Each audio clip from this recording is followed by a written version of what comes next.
네, 오늘도 함께 에베소서의 말씀을 살펴보고자 합니다. 우리가 지난주에 함께 나누었던 말씀의 제목이 기억나십니까? 지난주에 함께 나누었던 말씀의 제목이 마땅히 살아낼 삶이라는 제목으로 함께 말씀을 나누었습니다. 어떻습니까? 함께 나눈 말씀의 삶을 마땅히 살아내셨습니까? 되게 퀭하게 한 명이 저를 쳐다보고 있는데 어떤 삶을 살으셨는지 정확하게는 모르지만 아마 여러분의 삶 속에 혹자는 누군가는 이 말씀의 제목과 함께 주일날 교회 문을 나가면서 모두 잊은 자들도 있을 거고 간혹 또 기억난 사람도 있으리라 생각합니다. 어쨌든 지난주에 나눈 삶은 이 바울이 말하는 에베소서에서 말하는 여러 가지의 삶들은 우리가 마땅히 살아낼 수 있는 삶이다라는 것들을 함께 나누었죠. 그런 것들을 통해서 우리가 거짓을 버리고 이웃과 더불어 살아야 하고 우리가 분을 내어도 해가 지도록 그것을 계속해서 가져가지 않는 그러한 삶들을 우리가 함께 나누었었습니다. 오늘도 마찬가지로 우리가 함께 삶에 대한 부분들을 나누어 갈 텐데 이 삶을 어떠한 삶을 살아야 하는지를 함께 에베소서의 말씀을 통해서 나누고자 합니다. 에베소 5장 3절은 이렇게 시작합니다. 음행과 온갖 더러운 것과 탐욕은 이라고 시작하고 있는 거죠. 이 에베소 교회에서 살던 성도들을 향하여서 바울이 하지 마라라고 말하는 것은 음행, 더러운 것, 탐욕이라는 세 가지입니다. 음행은 무엇이겠습니까? 여기서 특별히 음행이라고 우리가 생각해 볼 때 그저 음란한 행동으로 단정 지어서 생각할 수 있겠지만 헬라어로는 간음과 매춘을 의미합니다. 실제적인 성적 부도덕한 행위를 하지 않을 것을 권하는 거죠. 간음이 무엇입니까? 매춘이 무엇입니까? 우리가 흔히 도덕적이고 윤리적인 삶으로 봐서도 하지 않는 행동이 올바르다라고 이야기하는 거죠. 이야기하는 부분이기도 합니다. 그러니 음행이라는 부분에서 이 에베소 교회 성도들은 간음과 매춘을 하지 말라라고 에베소 교회 성도들에게 이야기하고 있는 겁니다. 그리고 이어서 더러운 것은 무엇이냐 할 때 여기서 말하는 더러운 것도 동일하게 성적인 것과 연관이 되는데 성적 부도덕한 여러 행동을 의미한다라고 할 수 있습니다. 그리고 다음으로 나타나는 탐욕 또한 성적인 욕망과 연결되는데 자기 만족을 추구하는 모든 육체적인 욕망이라고 할 수 있습니다. 어쨌든 이 에베소 교회 성도들을 향하여서 바울은 음행이라는 것, 그리고 온갖 더러운 것, 그리고 탐욕이라는 것들을 하지 말라고 하는데 어쩌면 그 도시에서는 당연하게 여겨졌던 것이라고 할 수 있습니다.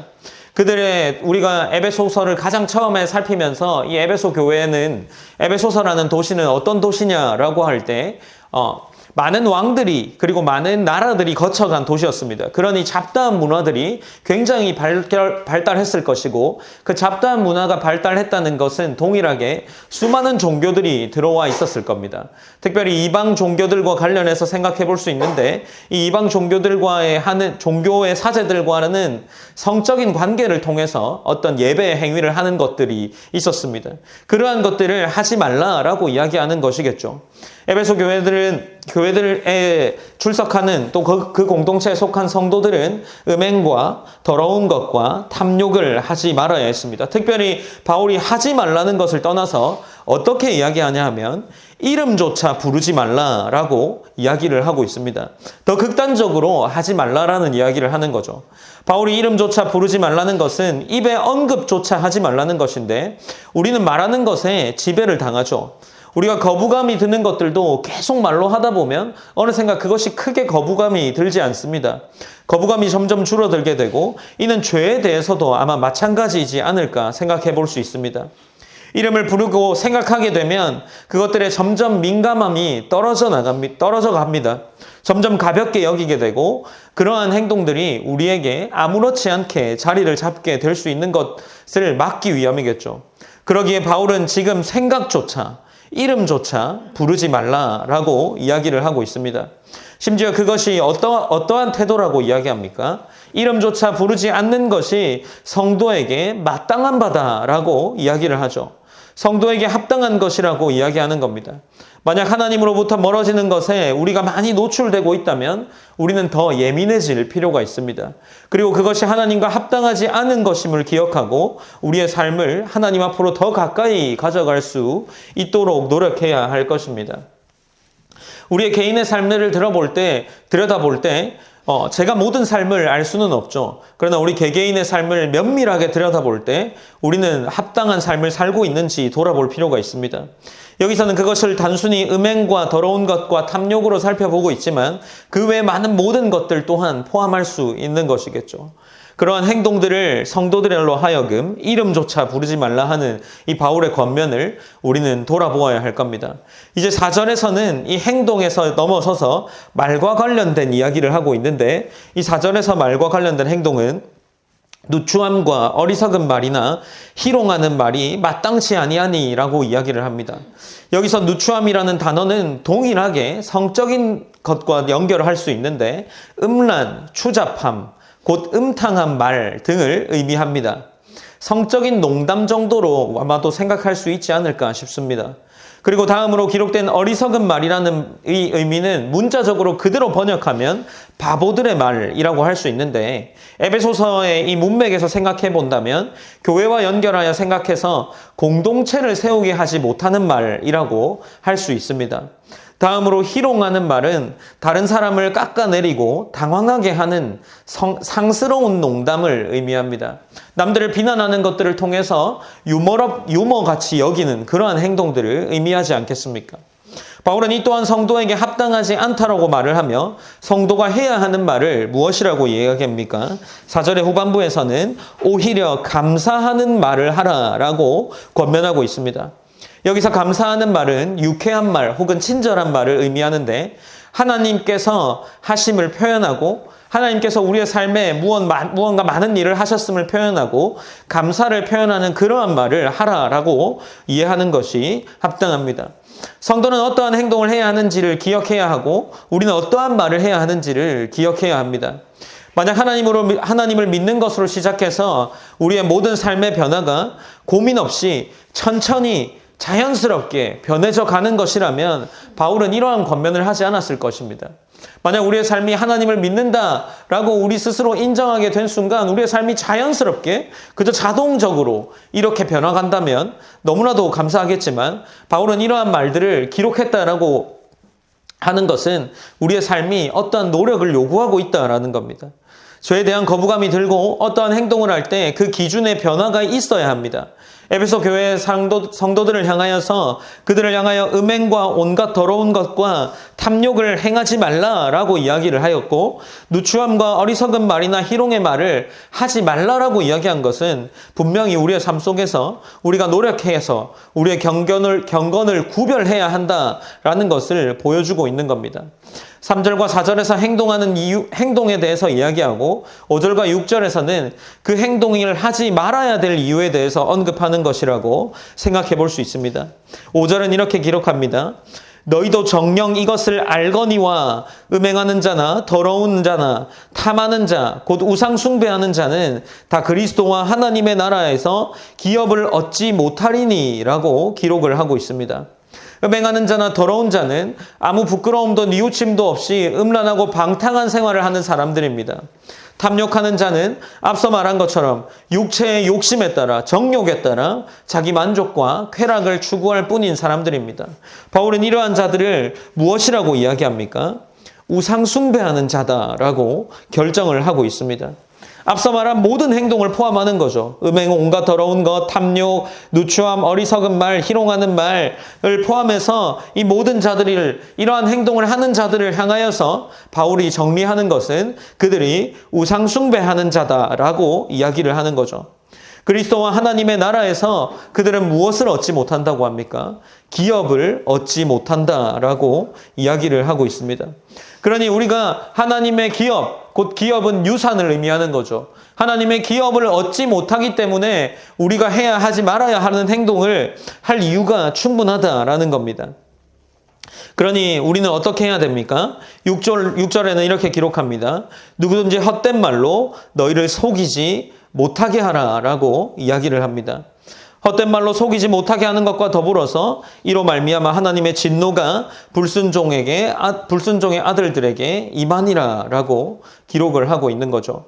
사랑하는 성도 여러분, 어떠십니까? 바울은 6절을 통하여서 누구든지 헛된 말로 너희를 속이지 못하게 하라라고 이야기를 합니다. 그리고 더 나아가서 7절에서는 이 앞부분에 대한 결론을 짓고 있는 것인데, 그러므로 그들과 함께하는 자가 되지 말라라고 이야기를 합니다.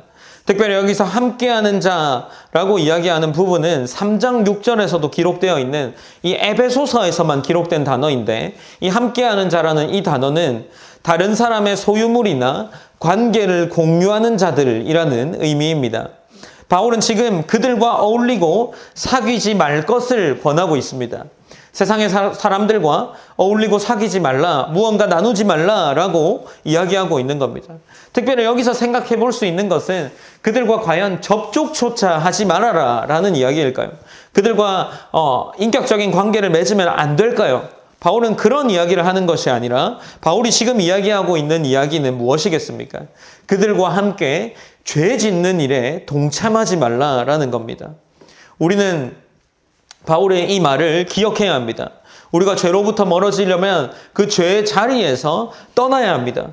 바울은 더 극단적으로 얘기할 때 3절에서는 바울은 이 행동을 이름조차 부르지 말라라고 이야기를 한 것을 기억해야 합니다. 우리는 분명히 바울의 이 기록들을 볼 때 우리의 노력이 필요하다라는 겁니다. 거룩해져 가기 위한 노력이 필요합니다. 죄에 대해서 둔감한 것이 아니라 죄에 대해서 민감한 삶을 살아내야 합니다. 우리가 삶에 대한 이야기들을 잠시 나눌 때에 우리가 일상기도회와 관련된 여러분의 말들이 있습니다. 여러분들이 이런 이야기를 하죠.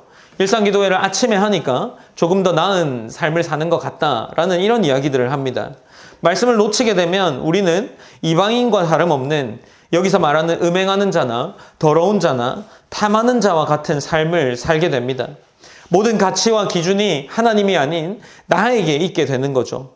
우리는 그래서 우리는 하나님과 관계를 맺고 살기 위해서는 계속해서 우리에게 하나님과 연결되는 이 연결고리들을 찾아야 하는 그러한 삶을 살아내야 합니다. 바울은 계속해서 이야기를 합니다. 행동과 연결하여서 그들과 함께하는 자도 되지 말라라고 이야기를 하고 있습니다. 특별히 여기서는 음행과 관련하여서 계속해서 이야기를 이어가는데, 앞서 말한 것처럼 이 음행은 이방 종교와도 연결이 됩니다. 하지만 이것을 조금 더 폭넓게 생각해 본다면 우리 삶과 연결해 볼 수 있는데, 특별히 10계명과 관련해서 7계명은 무엇이라고 명령하고 있습니까? 간음하지 말라라고 이야기를 합니다. 이 부분과 이 음란한 행동과 연결해서 생각해 보면 어떻겠습니까? 간음이라는 것은 부부 관계를 넘어섭니다.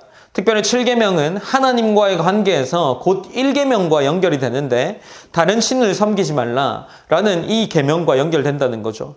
특별히 우리가 이 하나님과의 관계 속에서 하나님과의 관계를 깨트리고 다른 것들을 바라볼 때 성경은 그것을 음행이라는 행동과 연결해서 이야기를 하고 있습니다. 그렇다면 우리의 신앙도 동일하게 영적인 외도를 하지 않아야 된다는 거죠. 영적인 외도 또한 음행입니다. 하나님 이외에 다른 것들을 우리 마음에서 섬겨나가는 것이, 그것은 음행이다라고 우리에게 가르쳐 준다는 사실을 우리가 기억한다면 우리의 삶의 방향과 또 우리의 삶을 살아나가야 할 모습들을 조금 더 기억할 수 있으리라 생각합니다. 그러므로 우리는 하나님께서 또 바울을 통해서 우리에게 명령하신 이 계명들을 기억하고 이 말씀들을 기억하여서 우리가 보다 하나님과 더 가깝게 연결되어지고 면밀하게 관계 맺어지기 위한 노력들이 필요하다라는 겁니다. 3절부터 7절까지 말씀은 이러한 행동들을 하지 말아야 될 것에 대해서 더욱더 분명하게 명령하고 있습니다. 이제 8절에서는 그러한 우리가 왜 그렇게 살지 않아야 하는지에 대한 그러한 이유를 설명하는 부분이라고 생각할 수 있는데, 우리가 8절 말씀을 함께 봉독하시겠습니다. 8절입니다. 읽으시겠습니다. 시작. 너희가 전에는 어둠이더니 이제는 주 안에서 빛이라 빛의 자녀들처럼 행하라. 네, 8절에서는 특별히 이 접속사가 하나 생략되어 있는데 8절에 생략된 접속사는 왜냐하면이라는 이 접속사입니다. 이유를 나타내는 접속사죠. 그러니까 8절 앞에는 왜냐하면 너희가 전에는 어둠이더니 이제는 주 안에서 빛이라 라고 이야기를 하는 부분이기 때문입니다. 우리가 앞에서 말한 이 음행과 여러 가지 더러운 것들을 행하지 않아야 하는 이유는 우리는 빛에 있기 때문입니다. 빛의 자녀들이기 때문이죠. 여기서 특별히 바울이 이방인 교회에 속한 이 에베소 교회를 향하여서 빛이라라고 이야기한 것은 굉장히 당시에는 어색한 표현입니다. 우리는 빛의 자녀들이다. 우리 여러 가지의 찬양들을 통해서 우리 스스로가 고백하기 때문에 그것이 특별히 이상한 고백이라고 이상한 어떤 표현이라고 생각하지는 않을 수 있겠지만, 당시 유대인들에게 이 이방인을 향하여서 빛이다라고 표현한 것은 꽤 어색한 표현입니다. 왜냐하면 특별히 이 빛이라는 표현은 구약 성경에서 이스라엘 백성들을 향하여서 표현한 부분입니다. 이사야 42장에 나타나는 본문인데 제가 한번 읽어보겠습니다. 나 여호와가 의로 너를 불렀은즉 내가 내 손을 잡아 너를 보호하며 너를 세워 백성의 언약과 이방의 빛이 되게 하리니 라고 이야기를 합니다. 그러니까 이사야 선지자는 지금 하나님의 말씀을 대언하면서 무엇이라고 이야기하냐 하면 이 이스라엘 백성이 이방의 빛이 되게 하겠다라고 기록을 했습니다. 마찬가지로 이사야 49장 6절에서도 기록하는데 내가 또 너를 이방의 빛으로 삼아 나의 구원을 베풀어서 땅끝까지 이르게 하리라 라고 기록을 합니다. 그러니까 유대인들의 입장에서는 이 이스라엘 백성들을 향하여서 하나님이 빛이라 명령하셨기 때문에 그들을 향한 빛이라는 표현은 전혀 어색하지 않지만, 지금 유대인이었던 사도 바울이 이 이방인 교회였던 에베소 교회를 향하여서 너희는 빛이다 라고 이야기하는 것은 그 당시에 꽤나 이례적인 표현이다 라고 할 수 있는 겁니다. 하나님은 이스라엘을 향해서 표현한 이 빛이라는 표현을 지금 에베소 교회 성도들을 향하여서 빛이다 라고 이야기를 하고 있습니다. 그러면서 어둠에서 벗어난 너희는 이제 빛의 자녀들이기니 빛의 자녀들처럼 행동하라 라고 이야기를 하고 있습니다. 에베소 교회 성도들로 하여금 이제 그들의 어떤 상태의 변화가 극단적으로 일어났음을 이야기해주고 있는 거죠. 그러면서 빛의 자녀들처럼 행하라 라고 이야기하며 그 빛의 행동이 무엇인지를 9절에서 이야기하고 있습니다. 9절에서는 이렇게 기록합니다. 빛의 열매는 모든 착함과 의로움과 진실함에 있느니라 라고 이야기를 하고 있는 거죠. 빛의 열매는 무엇입니까? 모든 착함이라고 이야기합니다. 여기서 말하는 착함은 무엇일까요? 헬라어로는 아가소시네이라는 단어인데 선함과 양선과 선을 의미합니다. 그러니까 말 그대로 소위 우리가 말하는 그 착함을 의미한다라고 해도 좋겠습니다. 풀어 말하면 다른 사람을 향한 어질고 관대한 모든 행동이라고 할 수 있습니다. 그리고 의로움은 무엇이냐 하면 디아코시네이라는 헬라어인데 이는 하나님께서 창조하신 새 사람의 성품입니다. 우리가 앞서 에베소서에서는 옛 사람과 새 사람에 대해서 나누었죠. 이 새 사람의 행하는 상태, 성품이 이 의로움이다라는 겁니다. 하나님의 성품을 반영하고 있는 상태를 의미하는 거죠. 그리고 진실함은 단순히 어떤 진정한 거짓이 없는 상태를 의미하는 것보다 진리를 의미한다라고 보는 게 더 합당합니다. 진실함이라는 단어는 복음의 진리를 의미한다라고 할 수 있는 거죠. 그렇다면 빛으로 행하는 행동은 어떤 행동이겠습니까? 다른 사람을 향한 어질고 관대한 모든 행실이 그들 마음 가운데에 나타나야 합니다. 그리고 하나님을 따라 지어진 새 성품인 이 구별된 의가 이 빛의 자녀들 가운데 나타나야 합니다.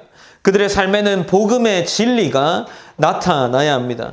바울은 이제 그들을 향하여서 빛의 자녀들이니 빛의 자녀들처럼 행동하라 라고 이야기하면서 그들의 행동은 모든 착함과 의로움과 진실함에 있다라고 이야기하고 이제 10절에서는 이렇게 표현을 합니다. 주를 기쁘시게 할 것이 무엇인가 시험해 보라 라고 기록을 합니다. 여기서 시험하여 보다라는 이 단어는 로마서에서 동일하게 등장하는데 사용된 단어로 분별하라라고 하는 이 단어와 동일한 단어입니다.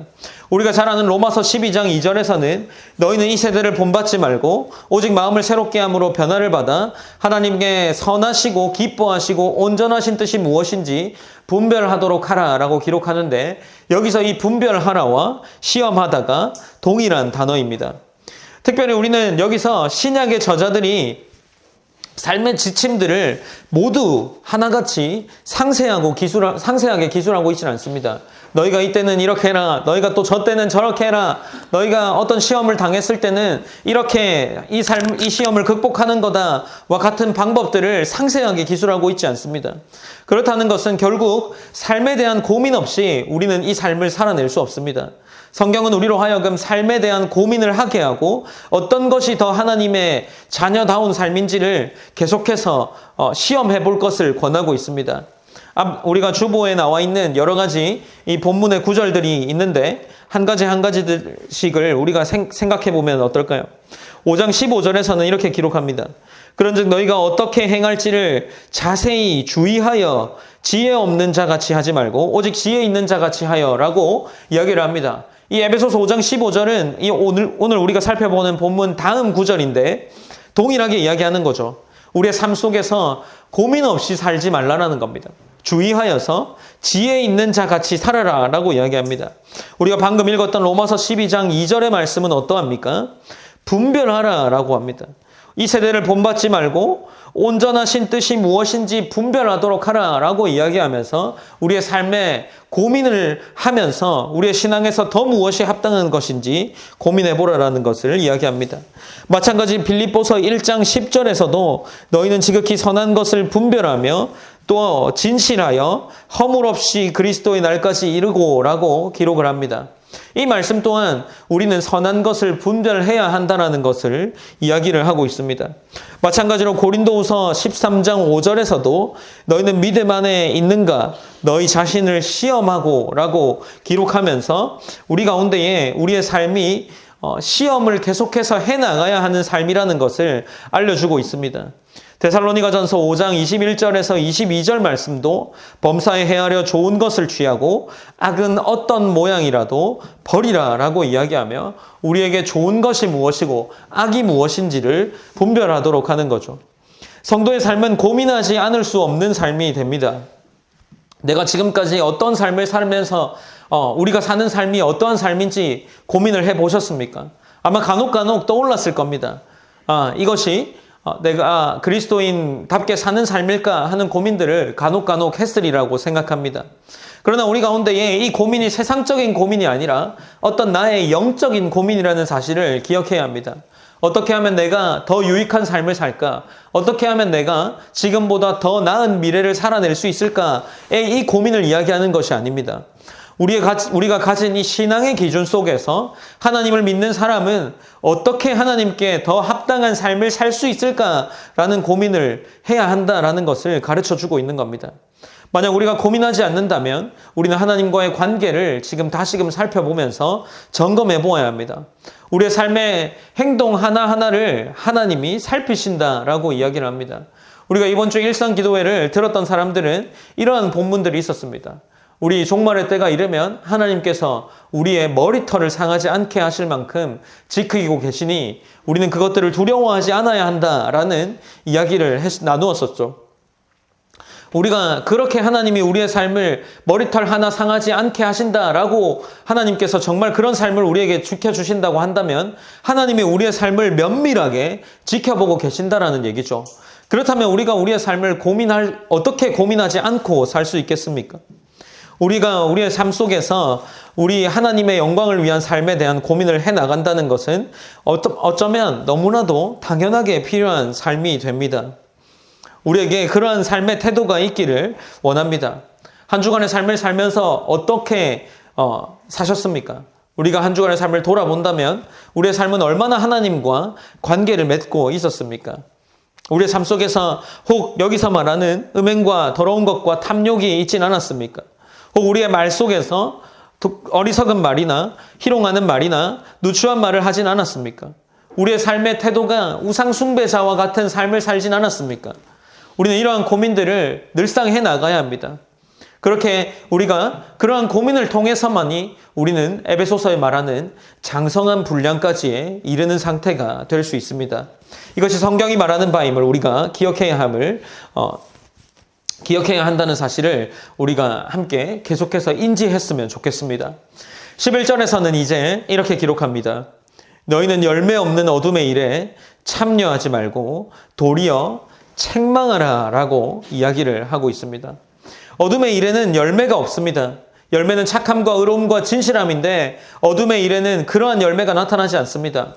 우리의 삶 속에서 복음의 진리가 나타나지 않는다면 우리는 지금 어둠의 일에 참여하고 있는 것이고, 우리의 삶 속에서 새로운 삶의 새 사람의 삶의 모습인 이 하나님의 의, 구별된 의가 나타나지 않는다면 우리는 지금 어둠에 가까이 있다라는 겁니다. 우리의 삶 속에서 선함과 양선과 남들을 대하는 어진 태도가 나타나지 않는다면 우리는 지금 빛에 더 가깝기보다 어둠에 가까운 상태에 있다라는 겁니다. 그러니 바울은 무엇이라고 이야기합니까? 11절에서 너희는 열매 없는 어둠의 일에 참여하지 말라라고 이야기하며 도리어 그들을 책망하라라고 이야기합니다. 그렇다면 왜 책망해야 할까요?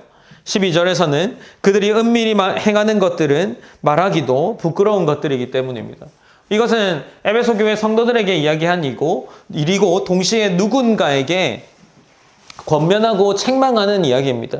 특별히 여기서 책망하다라는 의미는 꾸짖다라는 의미도 있고 동시에 폭로하다, 드러내다라는 의미가 있습니다. 그러니까 우리의 11절에서 말하는 어둠의 일에 참여하지 말고 도리어 책망하라는 것은 이 어둠의 일을 폭로하고 드러내라라는 겁니다.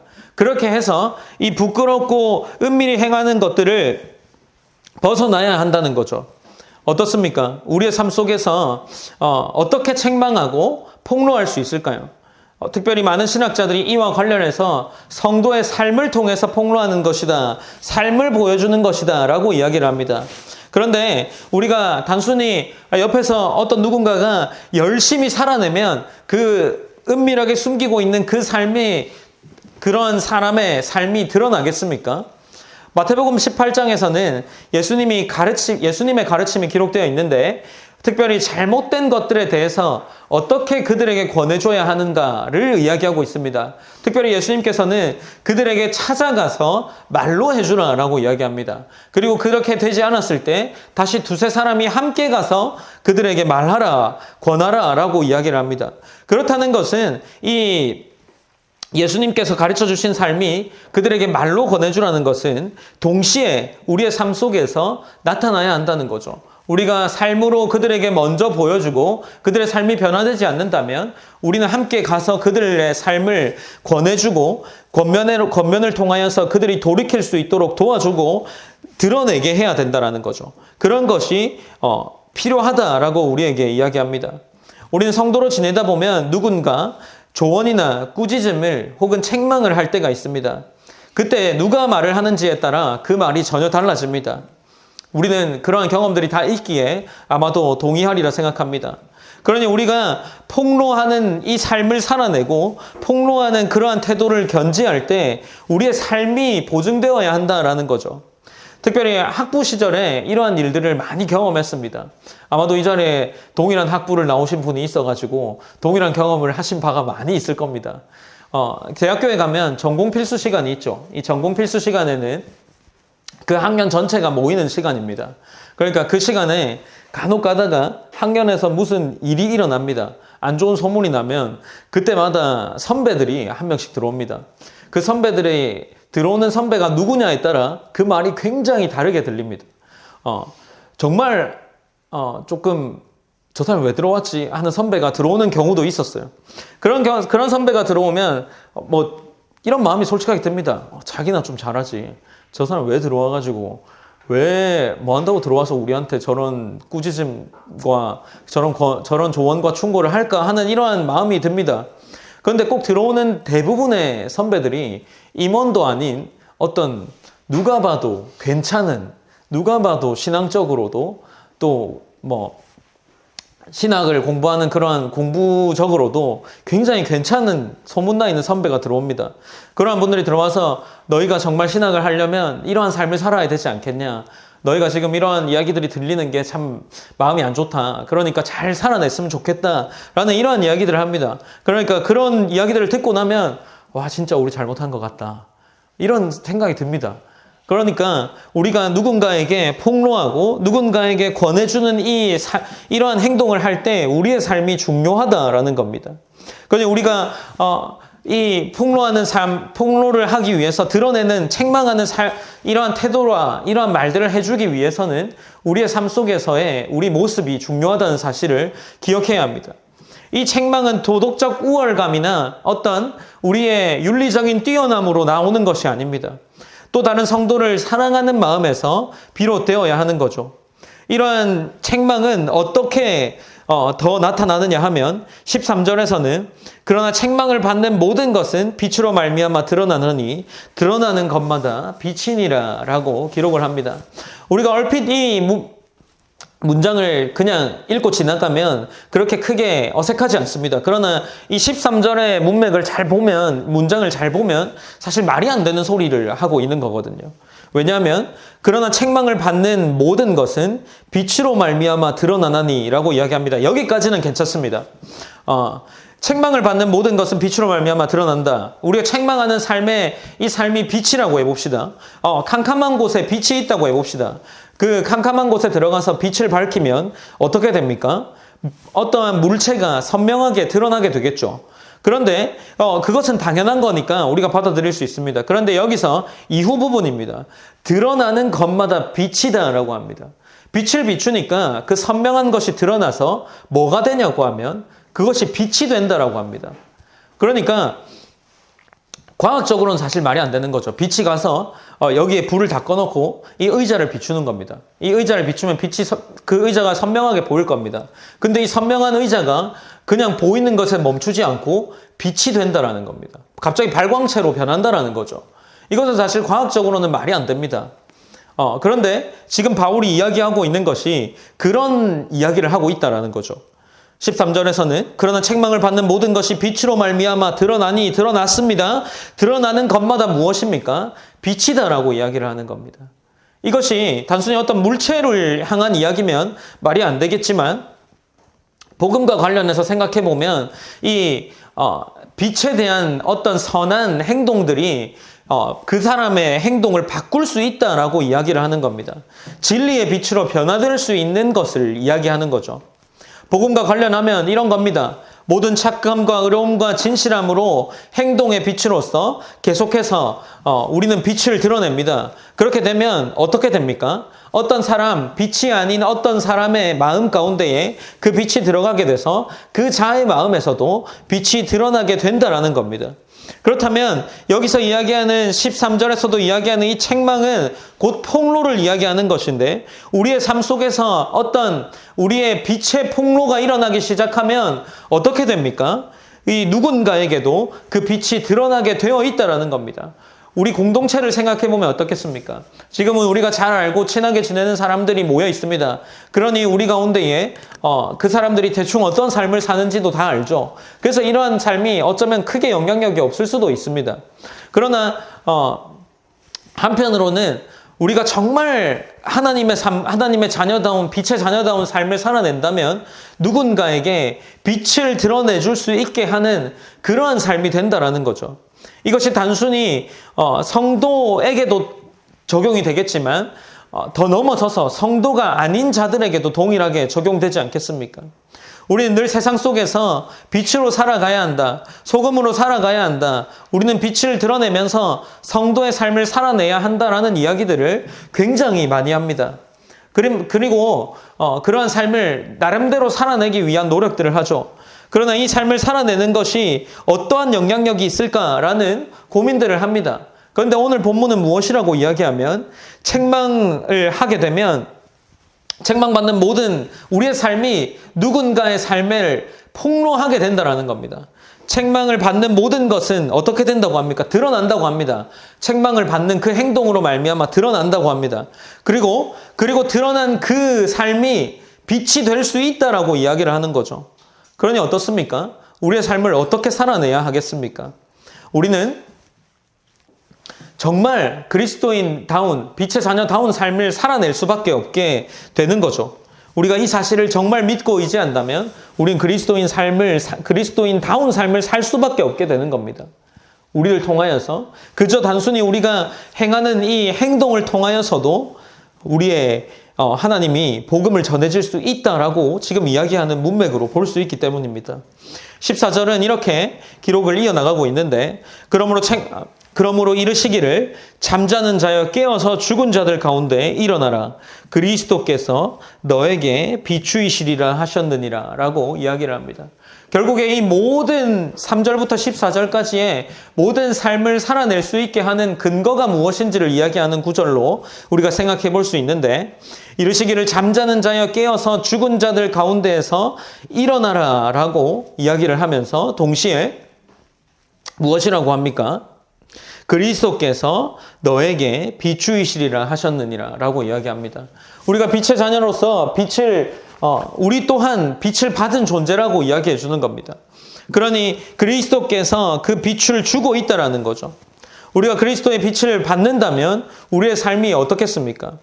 우리도 어쩌면 그리스도의 빛으로 인해서 우리의 삶이 드러내졌습니다. 우리의 삶이 폭로당한 거죠. 그러므로 말미암아 우리가 조금 더 하나님의 자녀다운 삶을 살아야겠다라고 생각을 하게 됩니다. 빛이 폭로되고 어둠이 폭로되고 그로 말미암아 우리의 삶이 드러났기 때문에 우리 또한 그리스도의 삶을 빛으로 비출 수 있는 그 근거를 이야기하고 있는 거죠. 그렇기 때문에 우리의 삶이 어떠해야겠습니까? 우린 조금 보다 더 거룩한 삶을 살 수 있는 근거가 예수 그리스도께 있기 때문에 우리는 그러한 삶을 살 수 있다는 겁니다. 그렇기 때문에 우리가 조금 더 우리의 삶을 고민하는 자리로 나아갔으면 좋겠습니다. 특별히 오늘 본문 에베소서 5장 3절에서 14절까지의 말씀은 무언가 어떻게 살아라 라는 이야기도 동시에 음행과 관련해서 이야기하지만 우리는 조금 더 그 행동보다 하나님께서 왜 이런 삶을 살고 우리가 빛의 자녀다운 삶을 살았을 때에 어떠한 영향이 나타나는지에 대해서 조금 더 주목해서 생각해 보았으면 좋겠습니다. 하나님은 우리에게 빛의 삶을 살게 되면 그 빛을 누군가에게 비추어 주게 된다라고 합니다.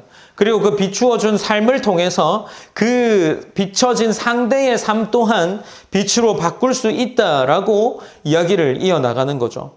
우리가 이 사실을 기억하면서 오늘 함께 기도하며 나아갔으면 좋겠습니다. 하나님은 우리에게 빛의 자녀다운 삶을 살라고 권합니다. 계속해서 이 에베소서는 이야기를 합니다.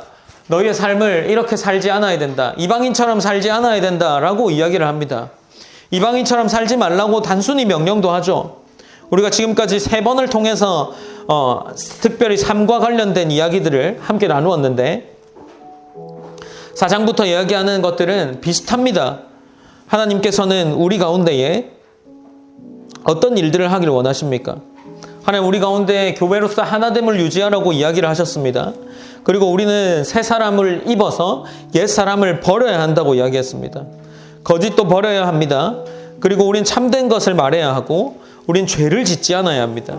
마귀에게 기회를 주지 않아야 하고 도둑질하는 자들처럼 도둑질도 하지 말아야 합니다. 오늘 말한 이 음욕을 품지 말아야 되고 더러운 것을 하지 않아야 되고 우리는 그렇게 하나님 앞에 나아가야 합니다. 우리는 우상숭배자 같이 살지 않아야 됩니다. 이것들이 오늘 바울이 이야기하는 빛의 자녀들의 삶이라는 겁니다. 우리는 그런 것들을 왜 하지 않아야 합니까? 바울은 적어도 오늘 본문에서는 우리에게 빛으로 말미암아 우리의 삶이 드러나셨기 때문이라 합니다. 그리스도께서 먼저 우리에게 빛을 비추었기 때문입니다. 그러므로 우리 또한 우리의 삶이 드러내졌고 이 드러내졌기 때문에 우리는 그 드러나진 삶을 살아내야 하는 겁니다. 그리스도께서 우리에게 빛으로 비추어진 그 삶을 살아내야 한다는 거죠. 우리가 그렇게 살아낼 때 오늘 본문은 그것이 우리에게 복음이 전해지는 도구가 될 수 있다고 합니다. 우리 공동체 안에서는 우리가 더 하나님의 자녀다운 그러한 삶을 살도록 하게 하시고, 세상 속에서는 우리가 그 빛으로 말미암아 또 다른 자에게 빛을 내게 할 수 있는 하나님 그러한 삶이 될 수 있다라고 보여주기 때문입니다. 우리가 이것을 기억하면서 우리 삶을 돌아보며 함께 기도하기를 원합니다. 오늘 특별히 설교의 제목을 폭로하는 삶이라고 붙여 모았습니다. 조금은 어색하고 잘 쓰지 않는 표현입니다. 그러나 우리의 삶이 그리스도의 은혜를 폭로하는 삶이라는 거죠. 우리의 삶이 그리스도의 복음을 폭로하는 삶이 되어야 한다는 겁니다. 그렇게 폭로하는 삶을 살아낼 때 우리 가운데에, 우리 공동체 가운데뿐만 아니라 세상 가운데서도 우리의 삶이 빛이 되고, 그러므로 말미암아 우리의 삶에 폭로하는 그 삶으로 말미암아 누군가에게 그 자들의 삶이 폭로될 수 있다라는 겁니다. 우리가 이것을 기억하면서 기도합시다. 하나님, 우리가 또한 한 주간을 삶을 살아낼 텐데 우리의 삶이 정말, 우리의 삶의 반경이 그리 넓지 않습니다. 우리가 막 10,000명, 20,000명을 만나고 다니지 않습니다. 그러나 적어도 우리의 삶에 처한 이 환경 속에서는 우리가 빛으로서의 삶을 살기 원합니다. 우리가 고민하는 삶을 살기 원합니다. 그것이 단순히 세상 속에서의 유익을 구하는 고민이 아니라 하나님의 영광과 하나님의 자녀를 위한 고민하는 그런 삶을 살 수 있기 원합니다. 라고 그렇게 함께 기도하면서 나아가길 원합니다. 기도하시겠습니다.